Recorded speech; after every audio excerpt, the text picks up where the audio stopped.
Hey, from New Jersey, it's the SNL Nerds, the show where two comics from New Jersey nerd out about Saturday Night Live. I'm your co-host, John Trumbull. And I'm your co-host, Darren Patterson. Hello, Darren Patterson. Hello, how are you, sir? Getting all ready for Thanksgiving, sir. It's that time of the year. The autumn leaves are falling to the ground, and the air is awaft with pumpkins and turkey. Yes. I come out here with all this beautiful poetry, just right off the top of the dome, and that's all you got from me, man? Yeah, I got nothing. I don't know. I mean, we were talking a little about our Thanksgiving plans before we started recording, and I don't have big plans because I don't have like family in the area, so it's not, and it's not very practical to travel for just like a 1-day holiday. Like Yeah. that. So yeah, I hear you. But yeah, I mean, it's always a lot of there are restaurants open on Thanksgiving Day, and like as I get older, I feel like that's more and more the way to go. Yeah, I know people say like, oh, you missed that that home family touch of not of go when you go to a restaurant because it's not a home cooked meal and all that stuff. But like, I don't know, it's more practical. You just go into a restaurant, you know what you want, you order it. You pay for it and you bounce. No cleanup, no fuss, no muss, no worries. that is how restaurants work. Yes. Yeah, right. On like every day. Did I not just Thanksgiving? Did I just explain, every day? Did I just explain how restaurants work? You did. You just mansplained restaurants. Listeners, I'm going to hip you to some news. Now, there's this thing called restaurants. All right. Okay. With you so far. Yes. You can Google it. Look it up.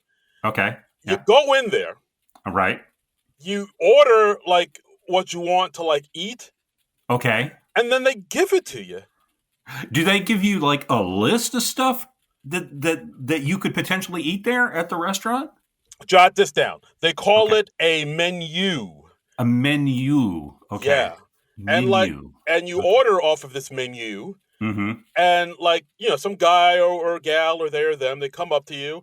I believe they're called waiter. Mm-hmm. And you tell them what you want to eat. Wait a few minutes. And then they bring it to you. And then you eat the food.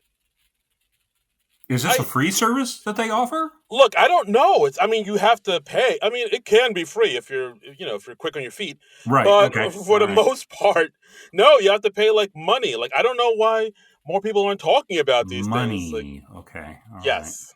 Right. That's the caveat. That's the. There's always a catch. That's the catch. You have to pay them for this service.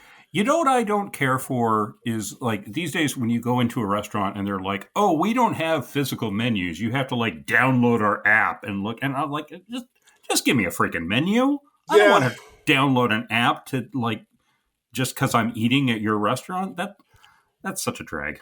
It is. It's like, I mean, in a way I get it because I guess you're saving off of money for printing out menus, and we're in this world now where literally everybody has a phone or some type of device on them. Yeah. At all times, 24/7. It's convenient for the restaurant. Yeah, I get that, but it's not convenient for the customers. I don't need a whole nother app. Yeah, or like, what if my phone is out of batteries? What if it's dead? Like, exactly. Then how am I going to give you money to order food from your restaurant? Like, come on. I mean, they must have a backup menu somewhere on paper just in case of things, like an analog version. Give me the analog version of this menu, sir. Yes. Or madam. Yes. Oh. Yeah. You know what I hate? I'm starting to realize we sound like crabby old. We are getting kind of Andy Rooney, I guess. Yeah. But why is it so dark in those restaurants? Just candlelight. I can't see. It's ridiculous. You see, kids, Andy Rooney was this old guy at the end of 60 Minutes who would just come on in the last 5 minutes or so and just bitch about stuff. This was his job. It's just now dawning on me like, oh yeah, maybe everybody doesn't know about Andy Rooney because everybody is like younger. I'm pretty sure Andy Rooney has been dead for quite some time. So let me see. He died in 2011. So, all right. So actually, he was still alive when the movie we're covering this week was released. This movie we're covering this week, Easy A, it came out in 2010. Andy Rooney died November 4th, 2011. Rest in peace, sir. Yes. Rest in power. I mean, He was alive to see this movie. he was alive to see this movie, and I bet he complained about it if he saw it. This girl gets on a webcast. What's that? Oh my God, he made it to 92. Wow. That's pretty good. Wow. It's pretty damn good. Yeah. Respect. And he was on 60 Minutes until October 2nd, 2011, a month before he died. My God. Wow. That's a lot of petty grievances. I'm just saying. He went out like a G. he died doing what he loved, complaining. Oh, what? Holy shit. He died in a drive-by shooting. What the hell? What? Andy Rooney was gangster. Oh my God. What are the triads? Yes. He had long-standing feuds with the Crips and the Bloods. What the? Oh my goodness. Shockingly enough, it was the Latin Kings that took him out. Who knew? Twist! Who saw that coming? And he did a posthumous song with Tupac. What? Oh my God. He had a teardrop tattoo. Wow.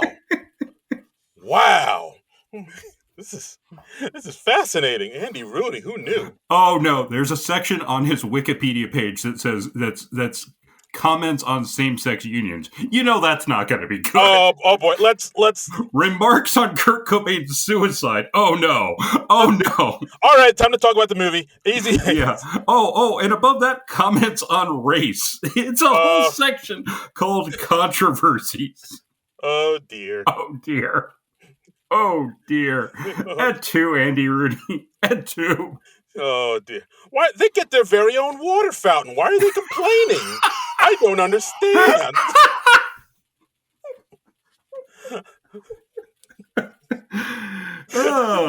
Wow, you're right. Yeah. I just A, that amused and surprised me. B, it amused me all the more because I was like, that's a joke I could never say. So I had a real Seth Meyers joke Seth can't tell moment. Yay! Black women and lesbians are liars. I'm the new Amber Ruffin. But yeah, Easy A. That's the film we're talking about. Came out September 17th, 2010. Written by Bert V. Royal. Sure. Directed by Will Gluck. The same man that did Friends with Benefits with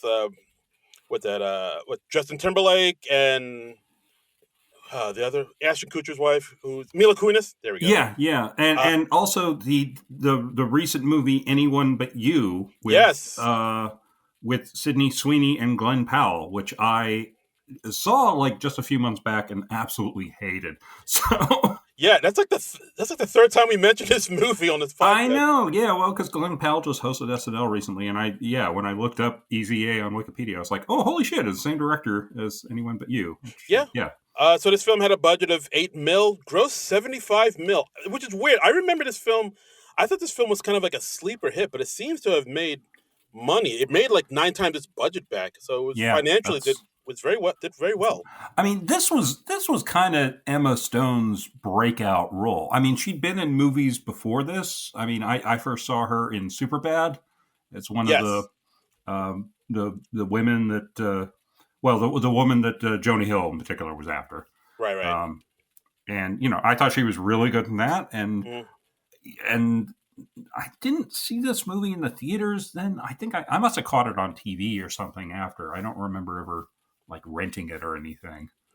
So. Yeah, I don't remember if I think I saw this in the theaters, but I most likely I probably rented it. Mm-hmm. I don't remember, but like I do remember liking it quite a bit. But yeah, I feel like this is the film where people are like, "Oh, she has it. She can carry a movie." Right. Because you definitely see this in the film. She definitely shines. She definitely has the it factor, and like you definitely see and a lot of scenes here, and like the way she's charming, but can also be dramatic. She's got that charisma. She knows her way around a joke. She's just delightful. You just enjoy watching her. Yeah, like once you watch this movie, it's like, oh, she's a star. Yeah, she's an absolute star. And she's had like pretty great choices of material since then. I Yeah. haven't seen any. I know she's done a bunch of movies with like this director whose name I'm blanking on, who's like a. Oh, Yorgos Lanthimos. Thank you. Thank you. Yes. And I haven't seen any of those movies yet, but I hear nothing but good things about them, and so I'm sure they're wonderful. I just have to catch up. Yeah, like it's weird her I'm not weird, but it's interesting her trajectory cuz like yeah, she kind of started off with doing a lot of comedies like you said like Superbad and this movie, you know, you could say like Zombieland and but then she also did like, you know, kind of like Oscar baity movies, like, you know, of course La La Land and whatnot. But like I mean this was sort of her breakout role. This was like kind of the one that proved that was like a breakout role for her. Proved she could carry a movie and open a movie, Yeah. and I think she's had really great choices of material since. I mean, she's done very well. Yeah, then after that, that's when she got like, you know, Crazy Stupid Love and The Help, of course, Amazing Mm-hmm. Spider-Man. Yeah, like she just kind of kept on leveling up and, you know, then she started getting like kind of more Oscar baity type of stuff like well, I mean, there was a whole thing with Aloha Mm-hmm. and La La Land and whatnot. And yeah, then she started getting into like really kind of avant oh now she's like more into like kind of almost art house avant-garde type of films like you know, The Favorite Mm-hmm. and the one that's out now, Begonia, and what's that? Kinds of Kindness. Poor Things Yeah. was like a big one for her. Just like a lot of really Mm-hmm. kind of out there films. Like she's really and recently she was in that movie Eddington, which was like a Ari Aster flick. So she's really been like stretching her, I guess her acting chops and really kind of pushing them to the limit lately. You're just like listing all those movies. It makes me realize like how behind I am on all my movies. It's like I haven't seen Emma Thompson's movies, or Emma Thompson's, or Emma Thompson, Emma Stone, or Emma Thompson. Any of the Emmas. I'm behind on all my Emmas. It's yeah, Oops, all Emmas. yes, But yeah, like I mean, she was also really good in Birdman, which is a film I really liked. But you know, that was a yeah. while ago. And Birdman, Birdman really blew me away when I first saw it, and I need mm, to watch it again. It's been a few. I don't think I've seen that since it was out in theaters, and I'd like to watch it again and see how it holds up. it's from what I yeah, it's good stuff. I mean, it's been a minute since I've seen it too, but yeah, like the first time I saw it, I was like, oh, here we go. I mean, she's not in it a ton, but when she's No. in it, she is like she's locked in. Again, she really has that star quality, and I feel like that did Mm-hmm. all begin with Easy A, this film right here. Yeah. Good SNL host too. Yeah, in a different timeline in a different universe, she could have been a cast member. I think Mm-hmm. she's as strong as some of the cast members there, and if not, maybe sometimes a little stronger. I feel like. Yeah, and she's Yeah. also married to a fellow from SNL that she met through the show, Yes, she's married to their one of Dave the McGarry. Dave McGarry, yes, one of the directors, who Yes. I think is good friends with Kyle. Mm. He like I think Dave McGarry is part of the Good Neighbor collective of Kyle, Beck, and now and him. And yeah, I think Kyle and him grew up together as like kids or something. Got it. Got it. So Wow, yeah, they've been married for 5 years already. Oh my goodness! well, You learn so much on the Wikipedia. time flies, time Mm. flies. So anyway, Easy A. So this is one we'd both seen before. We're revisiting it for the podcast. So Yeah, we got it takes place in Ojai, California. yep. Emma Stone plays Olive Pendergast, What a name. which they point out in the movie that Olive is an anagram for I love, Yeah. and Pendergast. I read this on the IMDb trivia. Pendergast is an anagram for pretend shag. What? Yeah, so that plays into the plot of the movie because she's pretending to shag a lot of people, but Clever, real life, not so much. clever writer. Clever. Yep, clever. A writer came up with that. It was like, yo, that's wild, son. I'm gonna put that in there. I'm great. Yep. They were I'm like, pat myself on the back. I'm gonna take off early today. I'm gonna treat myself to a caramel macchiato. yeah, I did it. I I did did it. it. I'm gonna make it. I'm gonna be so yeah. So Olive Pendergast, she is she's just like trying to get through high school. She's kind of overlooked. She's one of those like invisible high school people. Yeah, I know. It's Emma Stone. We'll just go with it. I Okay. The okay. movie says that she's like ignored in high school, and I'm like, Emma Stone isn't being ignored in high school. Okay. Okay. Okay. I All mean, right. it is. I don't know. I wouldn't say it is California, and I guess there It is are. Yeah, that's true. There are a larger than average number of extraordinarily attractive people in California, but Yeah. yeah, Emma Stone is a delight. I mean, come on. Right. I don't know if it You was like. Yeah, I see what you mean. you notice her wherever she goes. I Yeah, think. I hear you. And yeah, and then we see that Olive has a friend, Rhiannon, who Hmm. is a bit of a good time Sally, as they say. I guess she also has like these nudist hippie parents. They show like Olive having like dinner at her friend's house, and yeah, I was like, I'd forgotten the nudist hippie parents. Yeah. So so basically one day, Rhiannon wants Olive to come camping with them, and Hmm. Olive really doesn't want to do it, so she Right, lies and says, "Yeah, I actually have a date with a boy." He was like, a college a boy. college boy, college Yeah, man. yeah, And of course, she doesn't have a date with a college boy. She spends the whole weekend at home, uh, and she gets like a birthday card that has some money in it from her grandma, and right. it plays that song "Pocket Full of Sunshine" by Natasha Bedingfield. And like the first time she hears the song, it's like, "Oh, the song's horrible," Yeah, but the joke is by the end of the weekend, she actually loves it and yeah. They singing do. out. They do like a montage of her over the weekend, and it's just like gradually growing on her, and like by the end, she's like singing it in the shower. I got a couple of sunshine. Ba, ba, ba, ba, ba, ba. I don't know the lyrics, but it is a That catchy song. Yeah, and they have a running gag because like in the movie that actually becomes her new ringtone. Yes, So I yeah, was like, all right, that's very cute. that's clever. I see what you did there. Yeah, I remember that.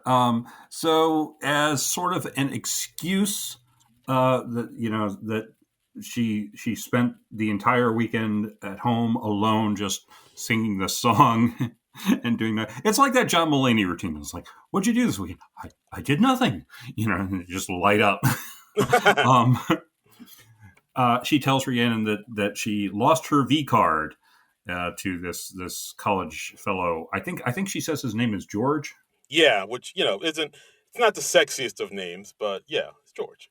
Yeah, I mean, I kind of feel bad for any George watching this Yeah, movie because yeah, they talk about how George is not a sexy name. yeah. George Clooney's got to be like, what the fuck?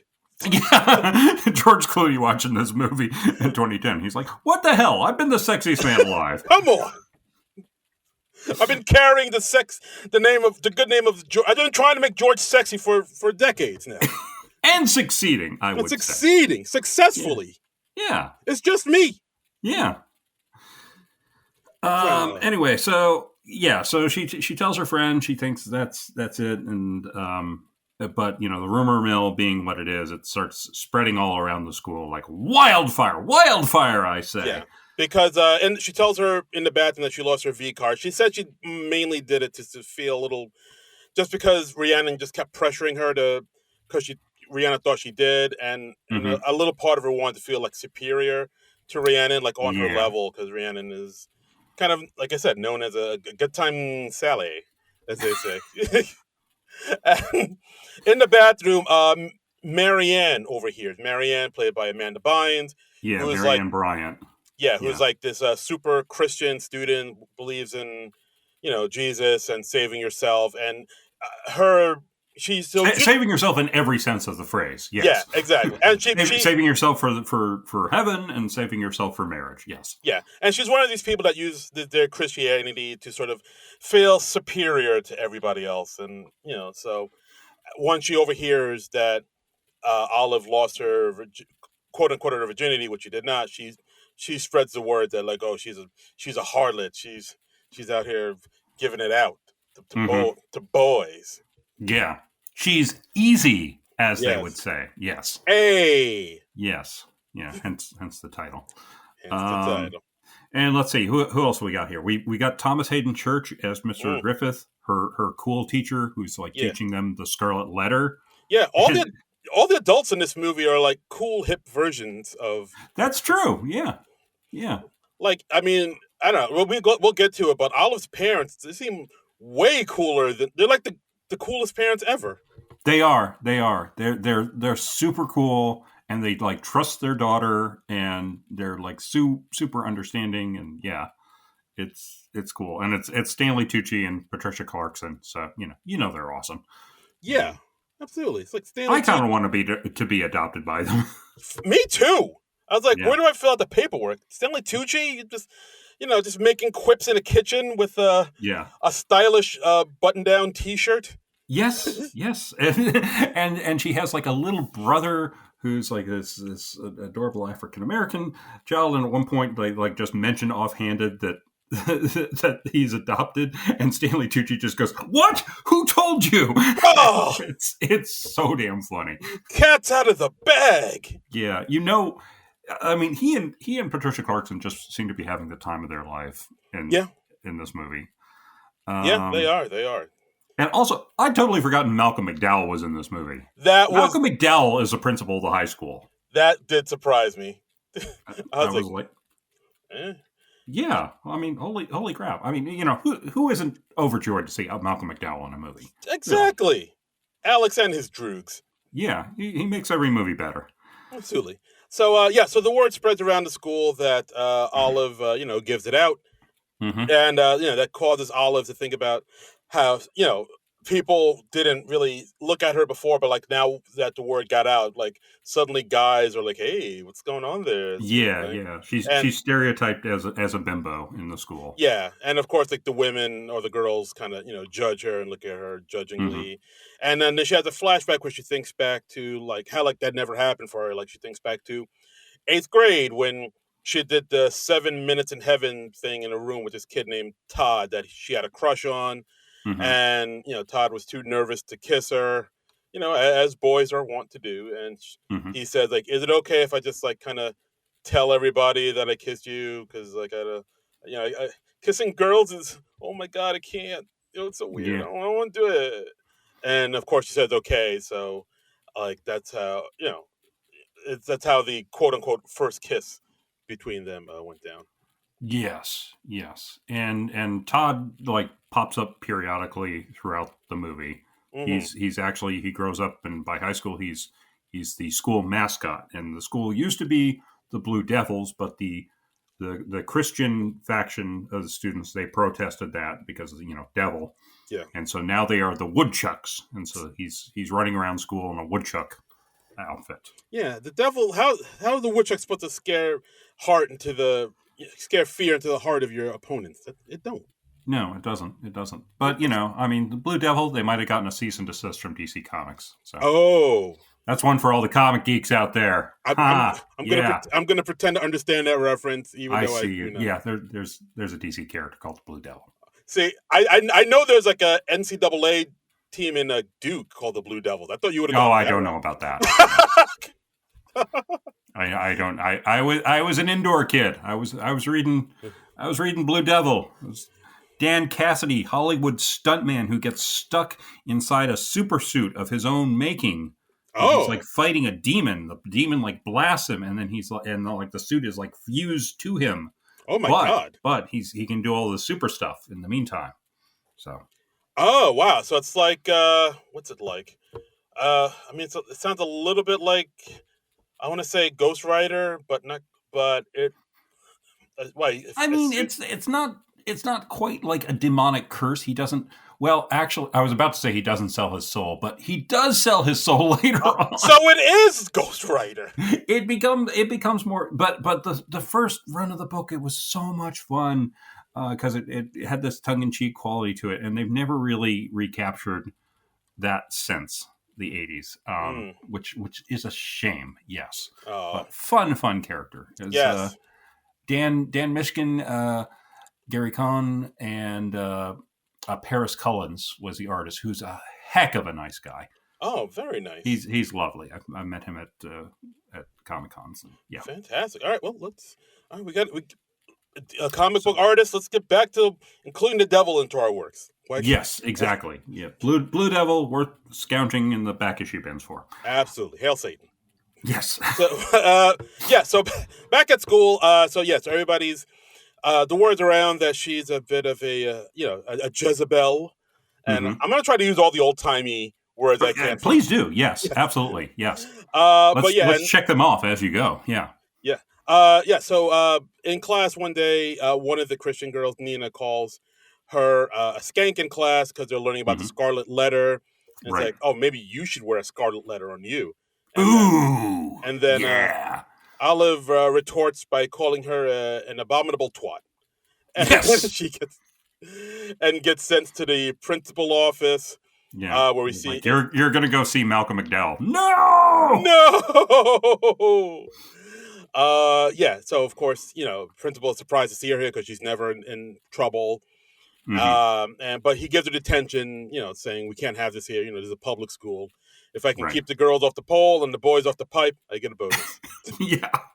Good line. Good line. Good I line. also liked later on. Olive is talking to her friend Rhiannon, and Rhiannon, because like the rumor mill has like sort of circulated all around the school, and has reached back Rhiannon. Rhiannon's like, so you called her like, and it's a way worse name, and it's like, and you punched her in the left tit, and and Olive has a line. She just goes, I worry about the way information circulates at this school. And Emma Thompson, I keep saying Emma Thompson, Emma Stone.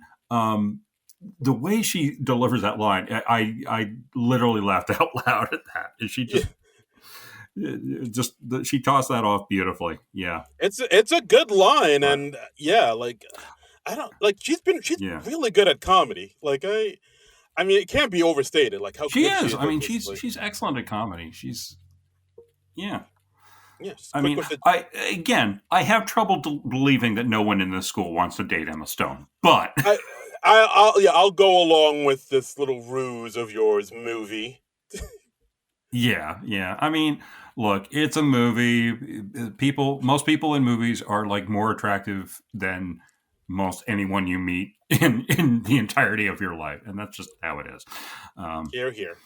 uh, Yeah, so so so Olive gets sent to detention, but because of budget cuts, it's not really detention. She has to clean the school with another student who is being punished because he got uh, into a fight, and it's Brandon, yes, Brandon. who's played by Dan Bird from Cougar Town. Yes, that is who I thought it was. That is him. Yeah.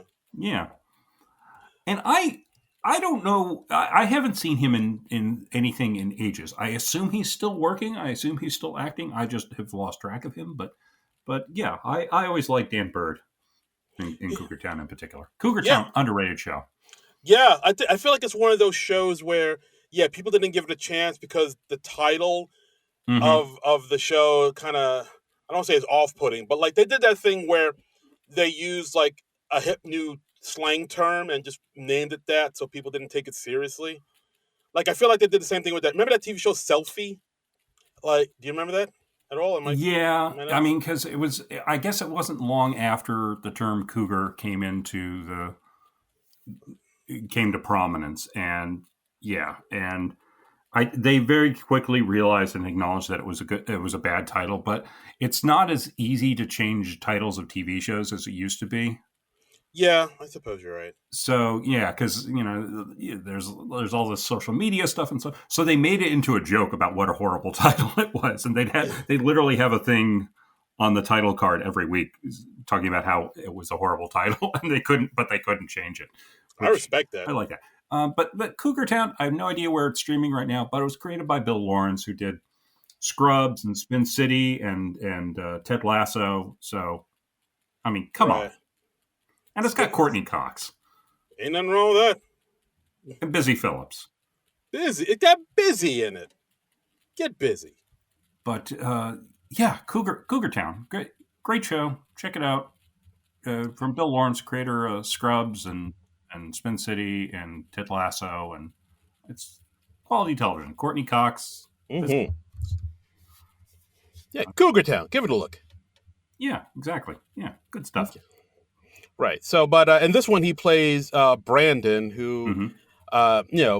we find out that he was in detention because he got into a fight. Yes.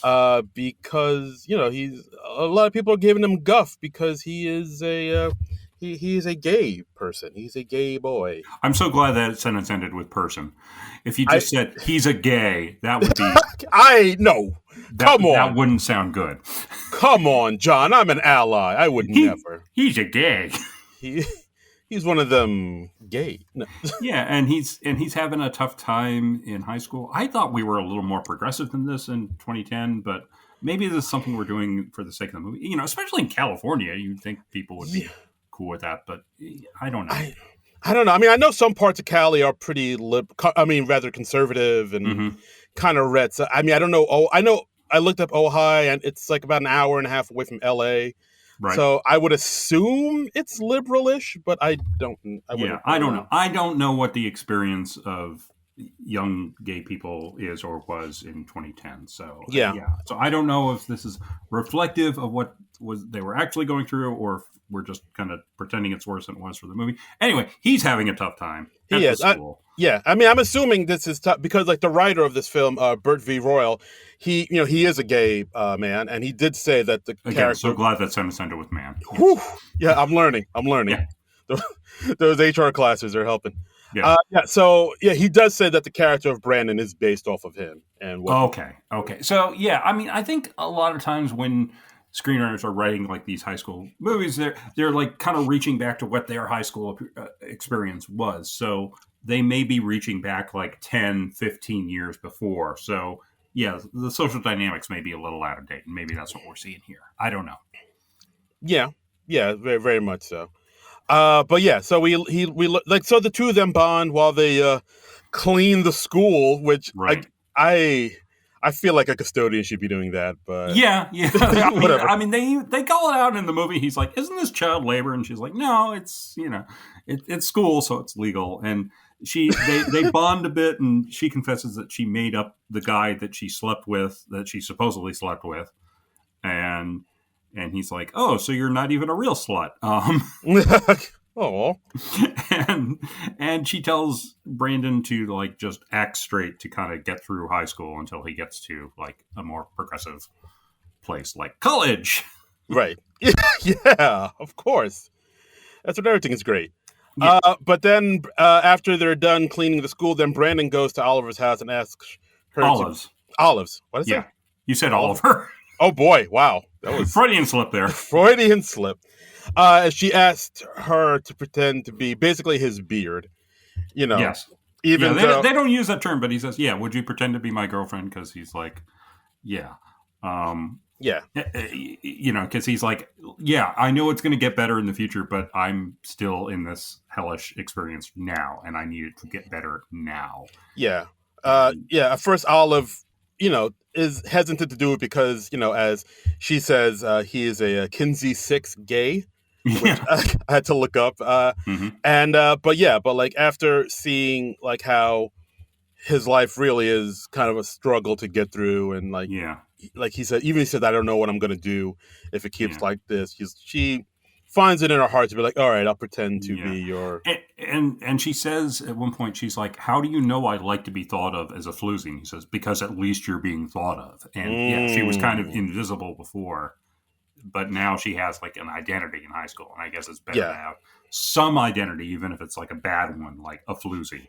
Yeah, like we see that Olive is enjoying the new notoriety and fame that is coming with being known as the town strumpet. Right. Another word. She's a town bicycle. Everyone's had a ride. Yeah, baby. So they make a deal. He's going to like pay her money. He's going to like pay her in gift cards. And they go to Melody's party together. Melody is like one of the popular girls in the school. And Olive says, "Well, hey, I'll do this, but just make sure you're ready to live with the consequences." So they go to the party. They pretend that they're drunk. They go right up to Melody's bedroom. Yeah. And then they're just in there, and they make sex noises and jump on the bed. Oh, yeah. And I like how she's like, "Okay, are you ready for the grand finale?" And she like just punches him in the gut, and he goes like, "Oh!" Did she punch him in the gut or the nards? I'm not sure. I didn't rewind it. I thought she punched him in the gut, but maybe she punched him in the nards. I thought it was the junk, but I could be wrong. somewhere in the lower region, somewhere in hitting distance of his abdomen. Let's say that. Okay, fair enough. Yeah, let's split the difference. Okay, done and done. Somewhere around the waistband, either above the waistband or below. Fair enough. Darren thinks below because he's a perv, but hey, but I'm above that all. So I said it was in the stomach. You're cultured, and you're the gentleman of the little duo here. Let me just adjust my monocle while we talk. You're the Felix Unger to my Oscar Madison. Is that what I'm learning here today? This is what I'm saying. Yes. Oh, Oscar. So let's see what else we got. So they hook up, and of course, everybody at the party is outside listening through the door, listening to the moans and the groans. And when they're done, and Brandon leaves, all the dudes are cool with them and giving, hey, high five, bro! Yeah, you totally scored, right. Radical. Yeah. And of course, as Olive leaves, she does the walk of shame, and everybody's like, oh. Yeah, because if a guy has a lot of sex, he's cool, he's a stud, and if a girl has a lot of sex, she's a trollop, a strumpet, another good word. Yeah, she's a floozy. She's a Cyprian. Whoa, I don't even know that one. I have a list. I have a list of them right now. She's a tramp. It's what they're saying. That's why the lady is a tramp. And so Olive runs into Todd, the handsome Penn Bagley, who is right. Who was the kid that they wanted to kiss in 7 minutes heaven back when they were in 8th grade, but they didn't. And now they're all grown up. Right. And they still, they're still friendly. They have a nice moment. And yeah, he just kind of periodically pops up in the movie just to kind of remind us, the audience, that he exists. So. Yeah, I kind of wish they had more scenes together. They did work well together, but it's like that. The love story there, it seems like a little arbitrary, I would say, but I would say I don't know if it feels fully earned. But yeah, there could have been some more development there, I suppose. I would have liked that. But Olive, because there's all this gossip going around about her on the school, that she's this easy person, and so she decides, I'm going to take a page out of Nathaniel Hawthorne's book, and I'm going to lean into this. So she comes to school, and she's in a bustier with a letter A, a scarlet letter A on it. Right. Paste on the breast area. Really, really leaning into it. And also she gets a call from her friend Rhiannon saying that how come you didn't tell me that you hooked up with Brandon? Everybody in school's talking about it. Mm-hmm. Everybody's calling you this dirty skank. And I guess it's true. And she's it seems like Rhiannon's kind of upset that Olive's getting to be more popular than she is. Right. Yeah. And then she just outright says to Olive, yeah, we're not friends anymore. Yeah. And wow. Yeah. I don't know how female friendships work, but yeah, I guess it can break up like that. Wow. Wowee. Well, I guess also in high school, things get more dramatic in high school, I guess. The drama. Yeah. I'm not friends with her anymore. She's not cool. Yeah. And then, so then Olive, because she's getting this reputation, she's approached by another boy in high school, Evan, who's this heavyset guy. The way he talks about himself and the way the others talk about him, they're talking about he's morbidly obese or something. I'm just you're a little chunky. That's it. Yeah, maybe again by California standards. Maybe again, yeah, I don't know. So he's hey, Brandon told me what you did for him, and she's oh yeah, I rocked his world. And he's no, he told me what you really did for him, and I was wondering if you can do the same for me, because he's not a closeted gay guy.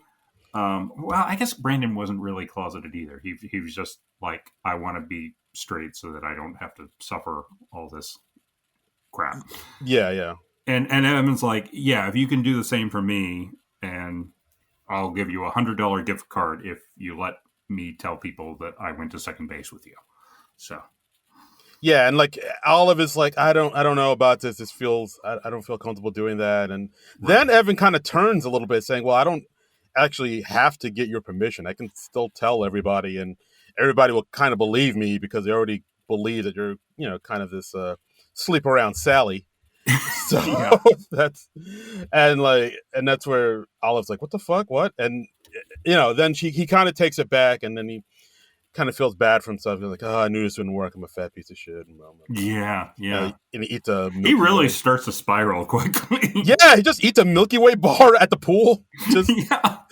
like, "Oh, I'm He's fat. just I'm like, no fat." woman will ever want me. And then, That's him eating a candy bar. yeah, that's Um, not. I don't know what that sounded like. yeah, that sounded like something else, possibly. But Possibly. yeah. So now the rumor is that she's soliciting sex for money. That spreads around the school. Yeah. She's. I mean, she's doing this, but she's getting like gift cards and coupons as payment from Yes. a variety of stores. Yeah, like Best Buy and I Yeah, don't know, Body Works. Like she's getting yeah. all this. I wonder if this was like paid product placement. Possibly, like, but then again, would you want to be like Office Max? You can use our gift cards for false sexual favors. Right. I don't know. Yeah, maybe I'd be interested in hearing that. So anyway, Mr. Griffith, the cool teacher played by Thomas Hayden Church, he hears the rumors about Olive, and he kind of confronts her about it. And he's like, what's going on? I know this isn't really you. Right. But again, as a cool guy, as a cool teacher, he actually apologizes for sending her to the principal's office. Mm-hmm. He admits, yeah, I'm not crazy about Nina either. She's kind of the girl you called a twat. Yes, the girl that called you a twat. I'm not. Yeah. I'm not a fan. Yeah, not a fan. And if anyone asks you about this, I will deny it. But yeah, no, you were right to call her that. Yeah, that I always like little moments like that where teachers kind of drop the facade of being a teacher and just talk to Right. their students, like, "Hey, let me rap to you, kid. Like, let me tell you, Right. like them bonding over their hatred over a student. Yeah. That's kind of cool. I'm like, all right, It is kind of cool. And yeah, he's a believable, cool teacher. And we Yeah. find out that he's also married to the school's guidance counselor, Mrs. Griffiths, played by Lisa Kudrow, who I'd completely forgotten was in this movie. same, totally forgot. Yeah, I was like, you're just watching this movie, and like we're like halfway through, we're like, oh, okay, well, we got all our characters now. We're not going to be meeting anybody new. And then suddenly Lisa Kudrow. That's right. Yeah, we see that they seem to have a pretty good marriage and relationship, and I think she says, "Oh, I have to work late." Some kid bought a knife in the school. It was a butter knife, but still, it's a gateway knife. Right. I like that line. So so she has a talk with Olive, Mrs. Griffith does, and she's like, "Oh, well, I'll give you these condoms, because you need to practice safe sex." And Olive's like, "No, all right, I don't need these." And she's like, "No, you really do." That's right. Yeah. Wrap it up. Yeah. Because she's like, hey, the pill is only like 99% effective, and blah, blah, blah, blah, blah. So. Right. So then after Olive talks to, the guidance counselor, Lisa Kudrow, we see Marianne, the Jesus freak, her older boyfriend, Micah, who's still in high school, even though he's like 21, 22. They said, yeah. Yeah. He's been like held back 4 times. And she's like, if God wanted him to pass his exams, they would have given him the right answers. It's a pretty funny line. Yeah. It's God's will that he's in his early 20s and still in high school. Right. It's like, all right. And so, all the super religious students, they're of course, they've got the purity rings and all that. They're taking pledges to not have sex until marriage. But Micah, who's like basically her boyfriend, it turns out he has chlamydia. Yeah, because I think like after Micah went into the counselor, like Marianne was kind of freaking out, and like Olive consoles her. So they become friends for a little bit. She apologizes for everything she said and done to her. So they're friendly. They're friends for like a day. A day. Yeah. Again, the female friendships is just It's a roller coaster. It's I mean, we got to take a lot of notes on this, and we find out, and Micah's not feeling well. He goes to the doctor. He finds out he has chlamydia. Yikes! And then the mother is like, of course, enraged, and she's like, oh, what happened? And Micah says, I got it from Olive because she's been sleeping with everybody, so of course it's believable that she has chlamydia. But then we see him on the phone with the person he actually got it from, and dun dun dun, it's Mrs. Griffith. It's that. That genuinely, I totally forgot about that. I totally forgot about this subplot. I thought, because I mean, she seemed so nice on Friends. Yeah, and, Like I thought they would have gone the route like, oh, maybe he's secretly gay and he got it from a guy, but like I did not expect them to. Oh, he slept with the married guidance counselor. Oh, this was actually a crime. Okay. Well, I mean, I guess. It is a crime because he's a student. It's not a crime because he's a minor. They repeat that a lot. They do. I guess they want to make sure that we understand that. Yeah, because like when Lisa Kudrow freaks out over what Micah told him, and Olive comes into her office and she kind of confesses everything to her.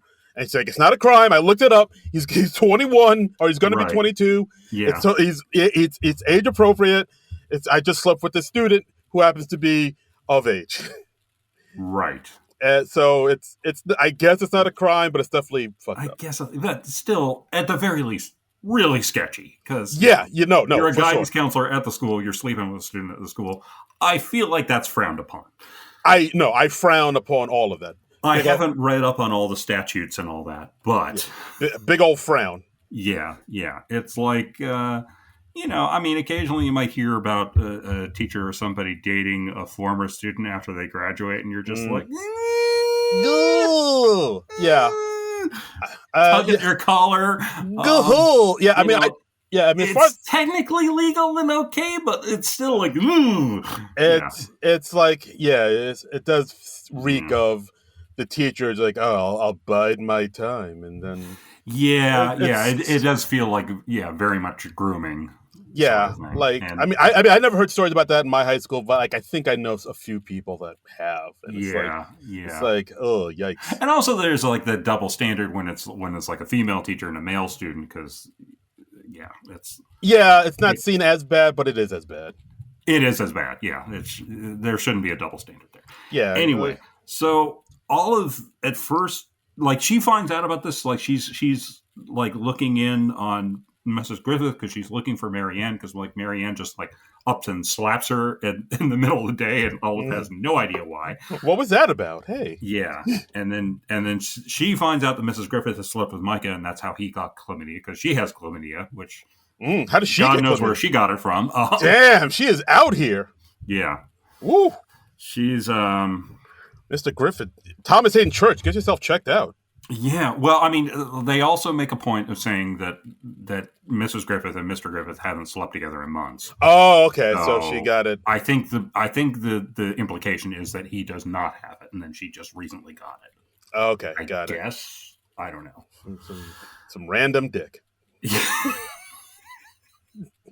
Yeah, and for a hot minute, Olive is like, okay, I'll pretend I have chlamydia.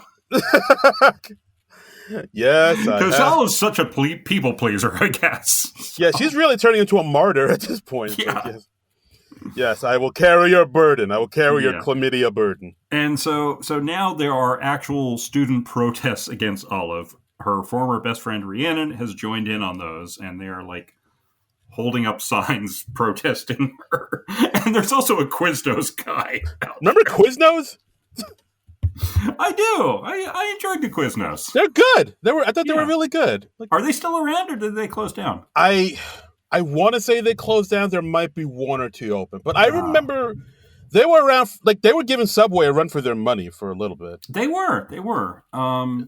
The toasted bread was pretty tasty. I miss Quiznos, so I'm not sure if they're closed down or if I'm just not close to anyone anymore. I really miss Boston Market. Boston Market was like one of my go-to fast food places. When we were recording in the studio together, I would stop off at Boston Market on my way home from that. That would be like my little once-a-week treat. Yeah, no, Boston Market was the shit. It was like a homemade meal. Exactly. For low prices. There's a place you could get a good Thanksgiving dinner at. Yeah. Now you're cooking with gas. That's what's up. Yeah. And Boston Market, gone, because you Damn it. can't have nice things. Oh. Listeners, let us know what your favorite defunct restaurant is. Yes, we want to know. Because like one of the signs against her says like Exodus. I forget the chapters. I didn't write them down, but it's like the condemning adultery. Ezekiel 25:17. Exactly, the path of the righteous man. I knew you'd get that reference, John. I just knew it. Thank you. Pulp Fiction. Come on, I was a 20-year-old when that came out. Yeah, of course I was nuts about Pulp Fiction. Okay, there we go. I don't know. Sometimes some people don't. There's bad people, horrible people, bad people.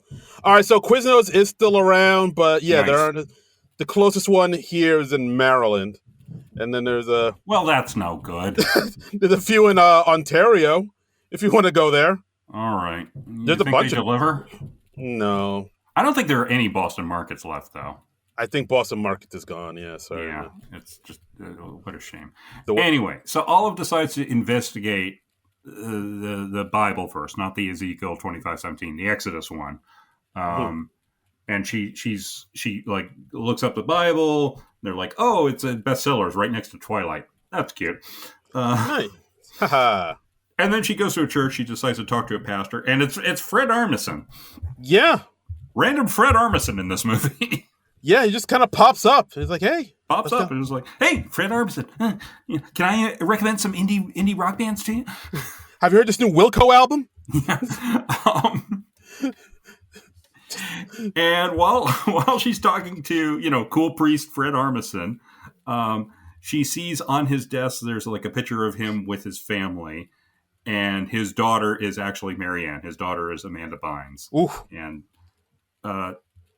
they must have cast the wife very, very carefully to make it plausible that Amanda Bynes could be Fred Armisen's daughter. Yeah. Not a whole lot of resemblance there, I'm just saying. No, not at all. I don't know. I looked at those pictures on his desk. They look pretty badly photoshopped. I don't know. They look very photoshopped. Yeah. I don't know why we couldn't just take a picture of Fred Armisen with a pretty blonde lady and Amanda Bynes. But I don't know. It's we're on a tight schedule. We just couldn't do it. I guess so. Yeah, but he's got this Elizabeth Banks looking wife to just try to make it plausible. So it's like, all right, I'll go along with this plot movie. Yeah, and so all the lies and the rumors, they're getting really out of control. Yeah, her parents are more concerned about her because they say she's been kind of dressing like a stripper, but a high-end stripper, like for governors and athletes. Yeah, I love that. Well, that's one of the best lines in the movie. A high-end stripper. Yeah, because she's wearing basically a lot of bustiers with the red A. So yeah, quite a difference in her look.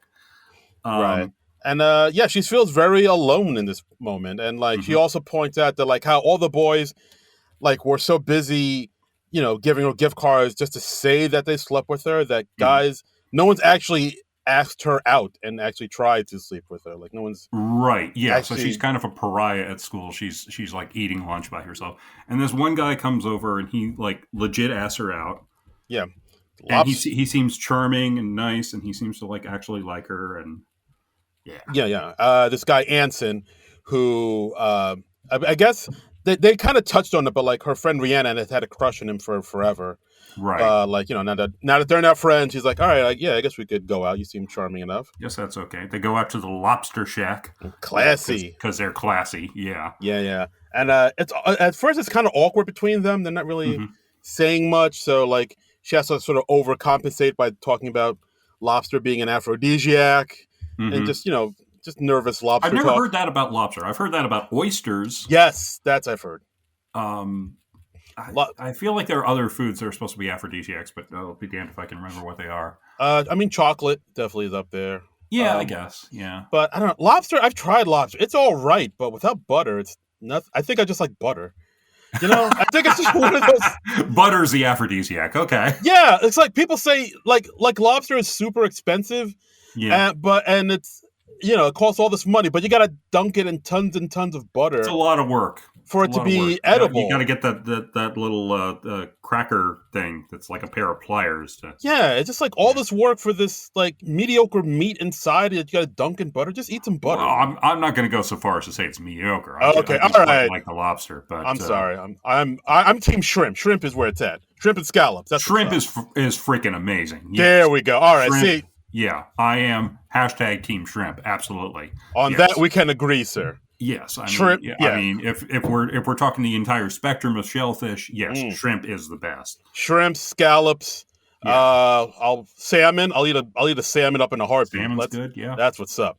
I just enjoy seafood in general. Yeah, Interesting. I did not know that about you, sir. I never got into the habit of eating seafood in a big way because my mom never liked seafood. She didn't like eating it, and she really didn't like preparing it. So we never ate seafood much Okay. in my house. And every once in a while, I'm like, "Hey, I like seafood. I can have seafood," and then I go and have seafood. But it's just I never had that habit instilled, because my mom never liked seafood, so we never made it. You never had that halibut? Never got into the halibut. Waka waka. Yeah. Thank you, Fozzie. Kermit. Okay, so anyway, they're at the lobster shack. They're having a lovely lobster dinner, because they're classy. Yeah. And she realizes that Woodchuck Todd also works there, who's the guy she liked, the Seven Men to Heaven guy, who's also the school mascot guy, former Blue Devil, now a Woodchuck. It's a whole thing. Yeah. And she also realizes that Rhiannon is there, and she's like, "Oh, geez, I'm with the guy that Rhiannon liked." So. Right. So it's like we got to get out of here. So this is bad news. Yeah. Yeah. So get out of here. They do quickly. Sweet. Yeah, immediately. They do quickly leave, but not before Rhiannon sees them, and Oliver sees Rhiannon, and the two of them lock eyes. Rhiannon. Yeah, it's not Rihanna. Oh, it's not the Caribbean singer. It's no. She's not like if you liked it, you should have put a ring on it. Yes. That's Beyonce. Oh God. Why did I mix those? Oh God. Oh no! Why did I make that mistake? Caught you being a racist on the mic. Gotcha. Damn it. That's right. Racist and out of touch with pop music. That's right. I know the difference between Rihanna and Beyonce, but I made that mistake with such confidence.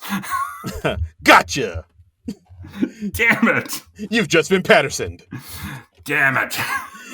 But yes, she's Olive and Rhiannon see each. Yeah. Yes. This was entrapment. If you hadn't said Rihanna instead of Rhiannon, I wouldn't have. Yeah. My racism wouldn't have been exposed. Yeah. Yes, it's my fault. Yeah.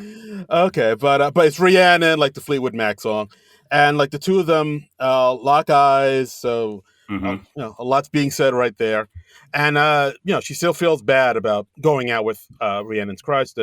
So Anson and Olive are still talking in the parking lot, and that's where Anson, the guy, gives her a $200 Home Depot gift card.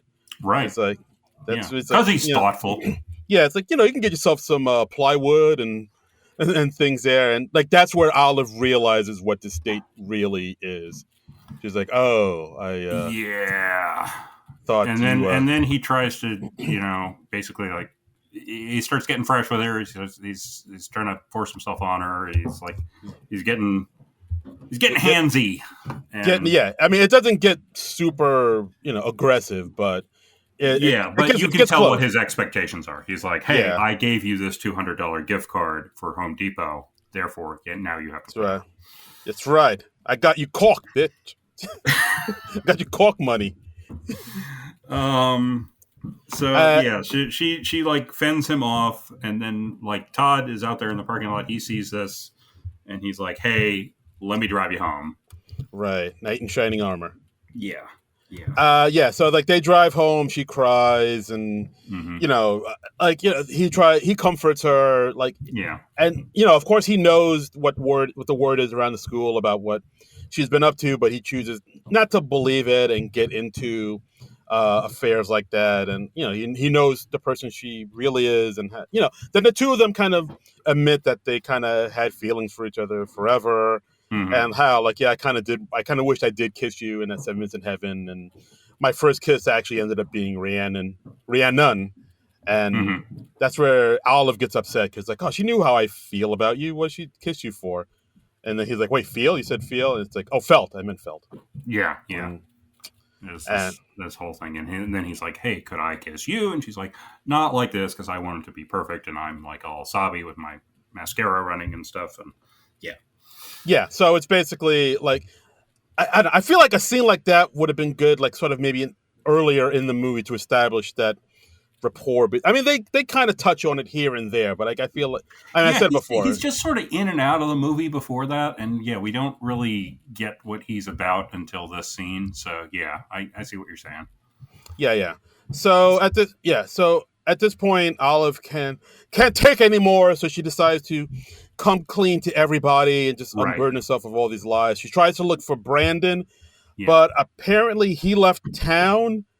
Right. And he left a note saying, "I'm gay, bitches," and he left with some black dude, according to some random woman on the Yeah, because street. they have like a reference to Huck Finn, Yeah, Huckleberry Finn earlier, and apparently, according to the IMDb trivia, this is like sort of a modern day version of that. Because like apparently there are some homosexual readings of Huck Finn. I have not read Huck Finn in years, so I'm not aware of this. But yeah, it's been ages. Like I probably read it in like maybe junior high, and that was like the last time I read it. yeah, I read it when I was like 13 or 14. Saw the Broadway musical Big River. Um, But yeah, there's yeah, homosexual connotations in that book. I did not know yeah. that. I don't know if it's actual connotations that Mark Twain put in there, or if it's just like some people bringing their own thing to it. I don't know. Yeah. Okay, interesting. So, but yeah, apparently Brandon skipped town and he's out of Right. town Yeah. both ways. So he went on a whole journey off screen. Yeah, he came out and he went out. Yes, yes. So Olive goes around to everyone. She says, like, "Hey, can you tell people the truth about me? This has just gone too far." And no one really wants to. Like Evan, the heavyset guy, he's like, "Hey, do you know how many women or how many girls I've hooked up with since we had that story?" And so yeah, he doesn't want to give up his notoriety or attractiveness or whatever. Yeah, Micah can't come forward because he was sent to Florida to stay with his grandparents and read the Right. good book. And Yeah. yeah, which is, I mean, he's in Florida. That's punishment enough. He's in Uh, Florida with chlamydia, and oh yeah, my God, Florida. and I mean, it's Florida. I imagine at least a good a good portion of the population has chlamydia. who knows? Sure. I'm among my people. Yeah. So, and she even Olive even talks to Miss Griffith, saying, "Hey, do you mind coming forward to let people Yeah. know the truth?" And she doesn't want to do it either Right. because she's like, "Yeah, maybe you should just kind of bear this burden if that's cool." Yeah, because she doesn't want her outside activities exposed, and yeah, Olive's narration is just like, "Oh, so Mrs. Griffith is pure evil." Okay, Yeah. and so Olive then decides to go to Mr. Griffith and tell him the truth about his wife. Because Yeah. And, I, well, I mean, yeah, mm, I feel like if your wife has been sleeping around and has chlamydia, you should probably know about that. But yeah. Olive's not a medical professional, so it's not a HIPAA violation. So That's true. And also in Olive's defense, as soon as she says it, it looks like she immediately regrets it and she apologizes. And yeah, in the webcam, because like throughout this whole movie, the webcam is acting as a narration. yeah, But she even says like, "Yeah, I really regret having to have told you that. Like you deserve to know, but I shouldn't have been the one to tell you in that way. And I'm sorry right. because like what I said ended a marriage, and that was fucked up with me. I'm sorry." Yeah, yeah. So So she yeah, does have regret. the whole movie is just her narrated by Olive via webcam, and she's just kind of talking about how like I tried to do this good thing for somebody, and it just snowballed out of control, and blah blah blah blah blah. Right, right. And Yeah, so then Olive decides to tell her mom about everything. Her mom, being the cool mom she is, she's very mhm. understanding. She can relate. She had a reputation of being a good a s- what's another word I can use? I've already used sleep around Sally. Hussy, maybe. Hussy, I don't think we've used There we hussy. go. Sure. Hussy. She was known as being a bit of a hussy in her time. Mhm. Yeah. So and like she was able to get through it, but she says like you're smarter than I was, and so I know you'll get through it, and it's a Hmm. nice little moment. Hmm. And so Olive decides at the next pep rally to, during the big performance with the cheerleaders, she comes out and, in her another bustier and Mhm. sings the song Knock on Wood to this choreographed dance while Todd helps her, with it too. So we get this whole little It's musical. so out of nowhere. It kind of is. Yeah. It felt kind of out of place. I will say that. Well, and also because it's like I don't think that's Emma Stone's voice at all. It wouldn't surprise me. If It was looks that. very. It sounded very dubbed. It didn't. Yeah, and I'm just like, what? How do you logistically? How do you do this? And like at one point, she rips off the woodchuck outfit for Todd, and for some reason, he still has his Blue Devil body makeup on, even though they changed the mascot like at least weeks ago. So I'm like, wait, why are you still doing the Blue Devil body makeup When you're underneath the woodchuck outfit when no one is going to see that? when you're a Blue Devil, you're a Blue Devil all the way, baby. From your first cigarette to your last dying day? That's right. That's how the song goes. And but yeah, so as she performs the song in front of the whole school, she says, "Hey," and she's very flirty with Todd, and Yeah. she says, "Hey, everybody, go check out my website at 6:00 tonight if Right. you want to see me get it She on." kind of implies something sexual is going to happen. Yeah. Exactly, and of course, the Principal Droog comes out Yeah. saying, Malcolm McDowell is like, no, that's inappropriate. yeah, but yeah, and then Because she's like playing 17, right? Yeah. yeah, she is. It's just now sinking in like, oh yeah, that's kind of wrong to even imply that you're doing that. kind of. Yeah. Yeah. It is, yeah, and Well, I mean, it's a movie, so I'll give them a little leeway. But oh my goodness, yeah, I have no idea what the age of consent is for California, and I'm not about to Google that. But yeah. But yeah, so I assume it's 18. I'll just assume that. I'm not going to Google it because I don't want to get a call from FBI. Yeah, exactly. I don't want to be that guy. Yeah, I don't need people banging down my door. Yeah, Open up in there. yeah, Like no one needs that. yeah. Yeah. So then we Half get, your age plus 7 years. That's a rule, right? yeah, Is that supposed to be the appropriate age? Anyway, all right. I go my age, sir, because I'm Okay, all right. I don't know who's listening to this, John. Yeah, okay. I can't go back to prison, John. You know that. You know that I've made enemies. I can't go back. I know. You don't need any more teardrop tattoos, sir. Exactly. You get it. Yeah, no. Darren did some time with Andy Rooney back in the day. Yeah. The triads are waiting for me, John. Anyway, so she has her whole big confession, and like the school watches it because they were like, "Oh, we thought we were going to see sex or nudity or something. We thought we were going to see a total porn show, and We thought there was going to be an American Pie thing. Is it not that kind of teen movie? No? Okay. Are we creeps? Yes? All right. Okay, all right.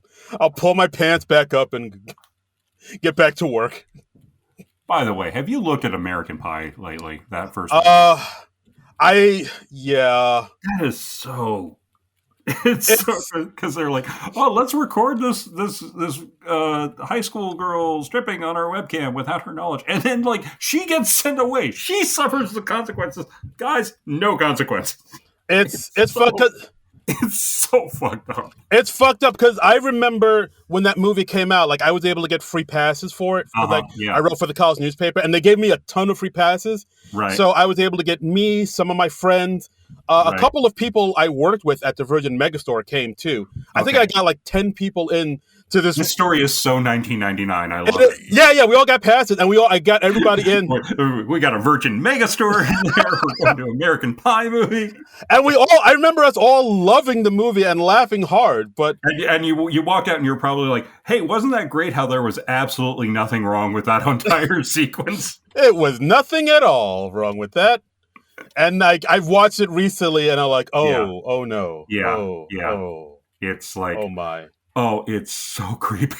You just, I guess it's good that society has changed that much that we now realize that that's super wrong and creepy, even for like a comedy. But yeah, holy cow, we're advancing. We're getting there incrementally. We're slowly getting there. We'll get there by 2050, maybe. I don't know. Maybe, I don't know. In my lifetime? Yeah. I don't know. So yeah, so she finishes her webcam thing. Todd comes out and he's doing the like she talks earlier in the movie about how she wishes her life was like an '80s teen movie. Yeah, Um, like a Lloyd Dobler yeah, or Breakfast. Patrick Dempsey in Can't Buy Me Love. Yes, Yeah, and or as they say in Community, oh, you want to love? Don't cost a thing. Her, yeah, nice. yeah. So so as she confesses everything what happened, she apologized to everybody. We see that Todd is waiting for her downstairs, playing don't the classic "Don't You Forget Mhm. About Me," Right. um, and over some iPod speakers while Mhm. he's on a riding lawnmower, Like Patrick Dempsey at the end of uh, Can't Buy Me Love. like Patrick Dempsey. I got to see "You Can't Buy Me Love." I don't think I've ever seen that one. I saw it back in the day, and it's kind of similar to this movie in that Patrick Dempsey is like a high school. He's a high school loser, never made it with the ladies, till the boys told him something he missed. Walk Um, and this and way. and he goes to the super popular girl in the school, and I can't remember the actress's name. I apologize for that. And he's like, "Hey, I will pay you all this money I earned mowing lawns over the summer." And he's like mowed her family's lawn too because she's like a rich girl. Okay. And he's like, if you pretend to be my girlfriend for however long, and then I get popular, Oh, so it's kind yeah, of interesting. So this is kind of like yeah, this movie. and real feelings happen. Oh, So like the end of the movie, it's like they end up together. Yeah. nice. Yeah, and Yeah. I haven't seen that movie in ages, so I don't remember if they are actually horrible people. It was made in the '80s, so I'm going to assume yes, Okay. because Yeah. like Think. most when you go back and watch most of like teen comedies from the '80s, they are horrifying in retrospect. Yeah. Don't. It's like Revenge of the Nerds. It's like, Oof. oh my god. Yikes. Yikes on Yeah, bikes. yeah. But yeah, the lead in that movie was Amanda Peterson. Thank you, thank you. Yeah. Yeah. But yeah. So like as Todd is waiting downstairs for her, she tells everybody on the webcast, like, I'm gonna go hang out with Todd. I really like him. I might Mhm. lose my virginity to him, you know, today 5 minutes from now, or tonight, or maybe years from now, I don't know, but it's my choice and it's nobody else's business. yes. So she goes, runs into his arms, kisses him. We see that she actually texts Rhiannon saying, "Yeah, I'm sorry I lied to you." So there's hope of them rekindling their friendship. Yeah, And then they ride off into the sunset on a lawnmower, while some modern crappy version of "Don't You Forget About Me" plays. yeah. It's not good. No, No, not at all. It's terrible. not good. Yeah, that's an awful cover. Don't know who did the cover. They should be ashamed of themselves. It sounds like, yeah, like some like a Good Charlotte, like that late '90s, punk pop. Yeah, Like, "Don't you forget about me." Like, it's yeah. just like, Not. Ugh. Yeah, Christ, don't get it yeah, out. yeah. Don't like No. it. Yeah, not good. Not good. But I mean, I do enjoy the movie overall. I think largely because of Emma Stone. Yes. I think it's a good movie. There's some good lines Mhm. in here, some good Yeah, writing. there's some genuinely witty stuff in there. Yeah, Yeah. but like I think there's a reason why this is the movie where like people saw this and saw like, "Oh, she's a star. She's a Hmm. movie star," because like she really does carry this film on her shoulders. Like, I mean, everybody else in the movie is good. Everybody else is Hmm. fine, but But like, Emma Stone's in practically every scene. yeah, and like And she's yeah, charismatic. She's funny when she needs to be. She has like yeah, great comedic timing. She can she's also easy be, on the eyes. hey now, ooh la la, Yeah. and she's good at the dramatic roles, and you really feel for her. And Hmm. she's, yeah, like after this movie is like, yeah, of course, put her in everything. She's a Hmm. fucking she fucking rocks it. Yeah. And but yeah, I would recommend this film. I'd say to anybody that haven't seen it. Yeah. Yeah. Oh, It's good. it's a good one.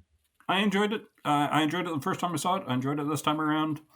I don't know when I'm going to revisit it again. I don't think it's going to go in my regular rotation or anything, but it's a fun movie. It's a fun movie, and Hmm. in the end, isn't that what you want from your movies?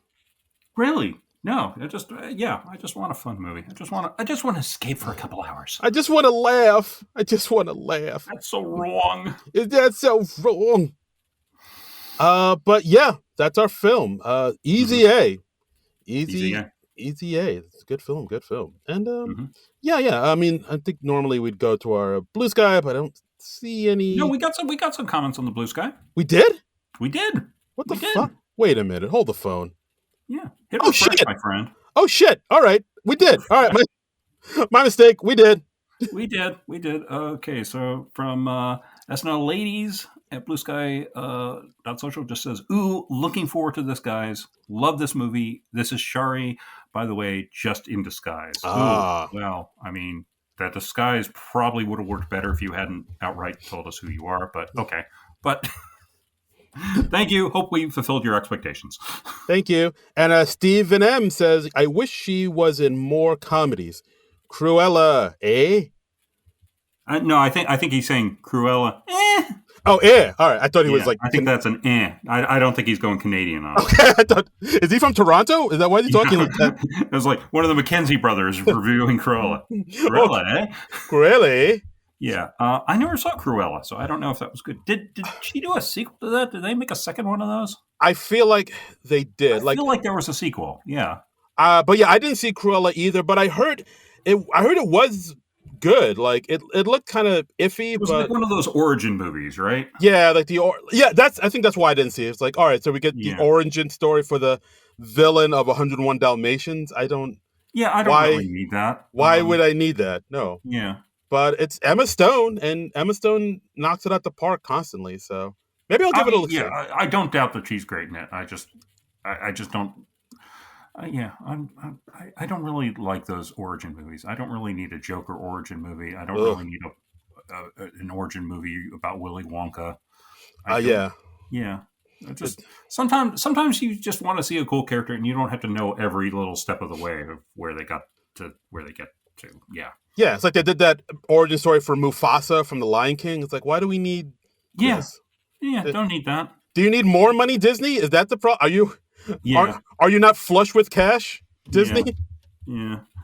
And let's see, lastly, Nat Gertier, Comics Thing Doer, says, "Young Emma holds her own in scenes with Stanley Tucci and Patricia Clarkson, two excellent actors who know how to use up all of the camera." And yeah, that's true. Yeah, she's going up against some veterans, some professional scene stealers there, and yeah, she does quite well for herself. She was absolutely holding her own. Yeah, for sure.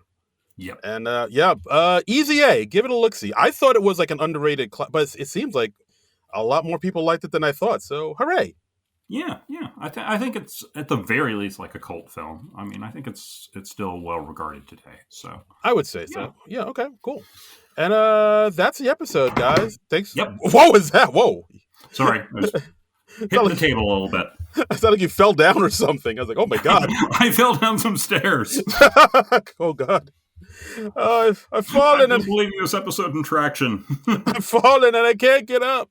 I guess that did make a lot of noise. Sorry about that. That's okay. But yeah, that's the episode, guys. Thanks again for listening to our podcast. As always, you could follow us on the social medias at SNL Nerds, the Blue Sky. You could follow me, myself, and I on all the socials at Darren Credible, DARIN Credible. And you can listen to this on the YouTubes. Go to the YouTube page and donate to our Patreon, Non-Productive.com.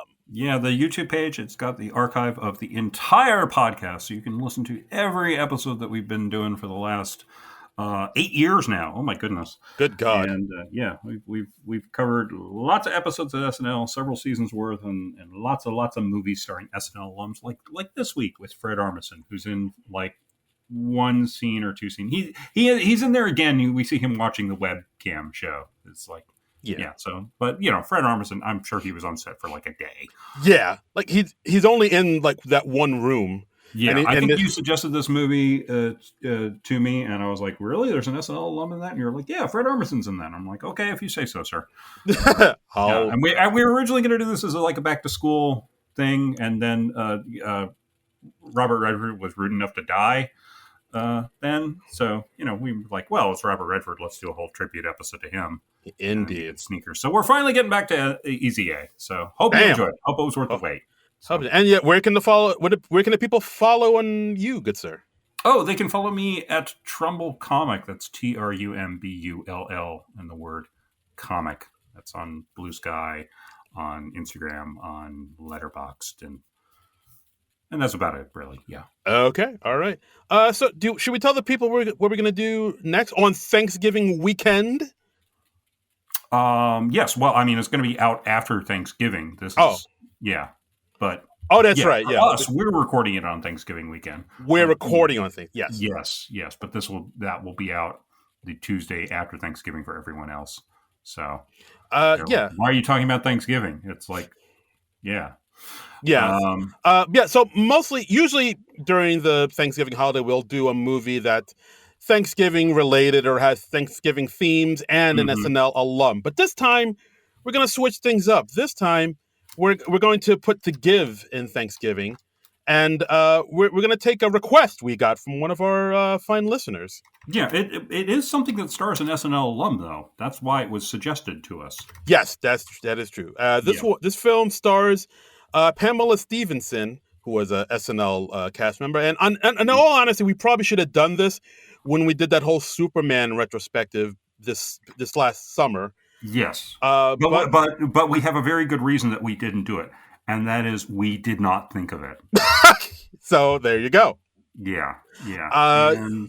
Was this suggested to me on my personal Blue Sky page or on the SNL Nerds? Because I'm not finding it right now, and I'm trying to look up who it was that suggested it to us. Let me switch accounts and see if I can find it on mine. Okay, but we're doing it. We're doing the infamous Superman 3 from 1983. Film. I mean, with the great Christopher Reeve, the late great Richard Pryor, Annette O'Toole, Pamela Stevenson, as we said before, Robert Vaughn. Yeah. Robert Vaughn and Margot Kidder. This film, like, I'm not a huge Superman guy. I know, Trumbull, you're our Superman expert, and I know this film is maligned by some, loved by others, if I'm not mistaken. Okay, just found out who suggested that to us. That was our friend John Anais at Burton-esque at bluesky.social. Yes, so, Anais, what's up? Yes, he says, you haven't covered Superman 3 on the old SNL Nerds, have you? I just remembered that one has an SNL alum, though not at the time, in its cast, Pamela Stevenson. Rough movie, but the soup swell might not be dry yet. So, yeah. And I was like, oh, holy crap, you're right. Because, I kind of forgot, because Pamela Stevenson I wasn't watching SNL quite yet in 1984, 1985. So, kind of forgot about Pamela Stevenson. And, so. Okay. We're doing it. Superman 3. So, like, I know people. Do people. I'll let you let me know what you think. Like, is this the one where people are, like, starting to turn on the Superman movies? So people say the third one is the worst. I think that's fair. Yeah. Some people say the third one is the worst one. Some people say the fourth one was the worst one. So what are your thoughts on that? They're both bad. All right. They are both bad. They're each bad in their own way. Superman 3 has its moments. Okay. I don't know. We'll get into it. It's been years since I've watched Superman 3 from beginning to end. So it'll be interesting to revisit it. Because, like, just to let you know where I'm coming from, Superman the movie, the first Christopher Reeve Superman movie, that is like my all-time favorite movie. That's the movie that made me fall in love with movies. So, like, so much of my Superman fandom comes from that. And I've heard Superman 2 is okay. Yeah, it's good. Yeah, and then we'll get into it. There's a lot to get into with the history of the Superman movies. Okay, so, all right. I'll save it all for next week. Save it all. Yeah, and I'll talk your ear off all about that then, and you'll just be like, John, this is way more detail than I wanted. And I'm like, you asked, Darren Patterson, you asked. We're at hour 3, John. Can we please wrap it up? No, we cannot. Damn it, I have a diatribe, and I will say it. Oh. Exactly. So, yeah, there's a lot of history there. So, yeah.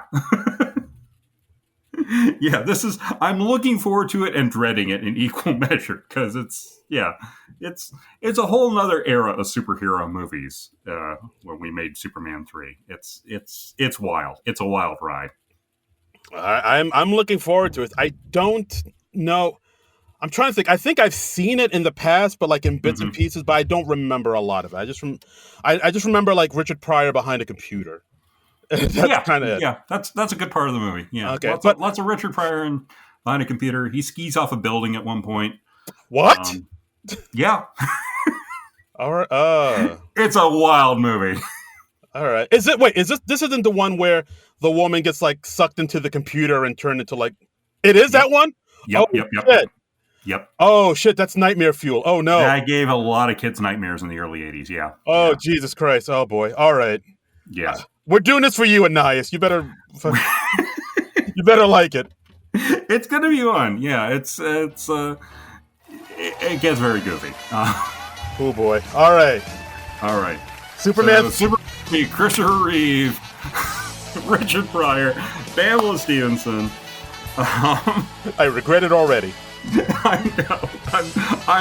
I'm looking forward to and dreading this in equal measure. So we'll see which side wins out. Can't wait. It's going to be fun. So join us then for Superman 3. But until then, nerds out.